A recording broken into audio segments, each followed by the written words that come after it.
Notre société hyperconnectée et surinformée rend irrésistible notre désir de transparence.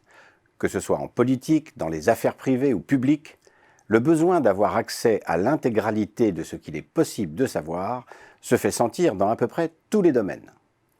Plusieurs raisons peuvent être avancées pour expliquer cette tendance.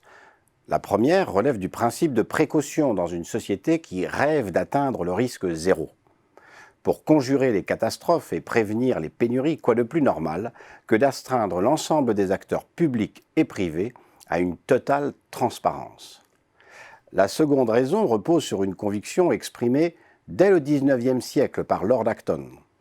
Tout pouvoir tend naturellement à corrompre et tout pouvoir absolu corrompt absolument.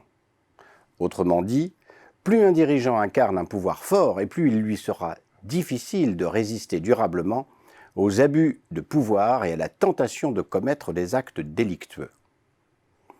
Bien que caricaturale, cette conviction est réaffirmée à chaque fois qu'un dirigeant de premier plan faillit à son devoir de probité et d'exemplarité. La troisième raison est une certitude selon laquelle la délinquance en col blanc a historiquement bénéficié d'une relative impunité devant la justice. Et lorsqu'il y avait condamnation, des aménagements de peine favorables étaient souvent accordés. La quatrième raison s'appuie notamment sur les travaux de Pierre Bourdieu et concerne la reproduction sociale des élites. Une reproduction qui fait s'interroger sur la proportion de celles et ceux qui réussissent professionnellement grâce notamment à leur héritage culturel et à certains privilèges sociaux.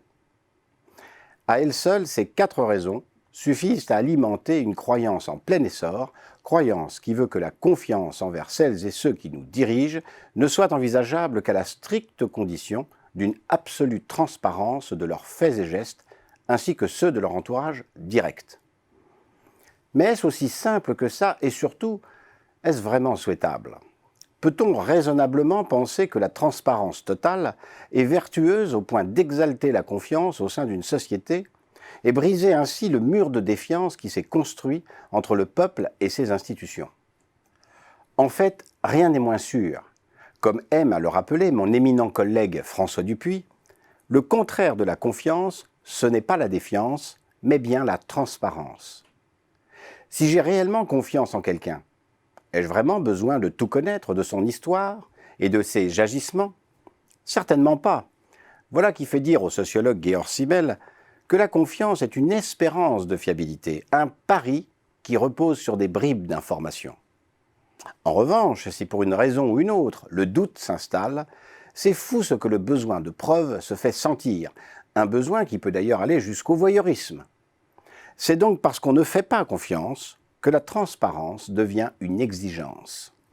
Alors celles et ceux qui appellent de leur vœu une société de la confiance doivent accepter l'idée de ne pas tout savoir.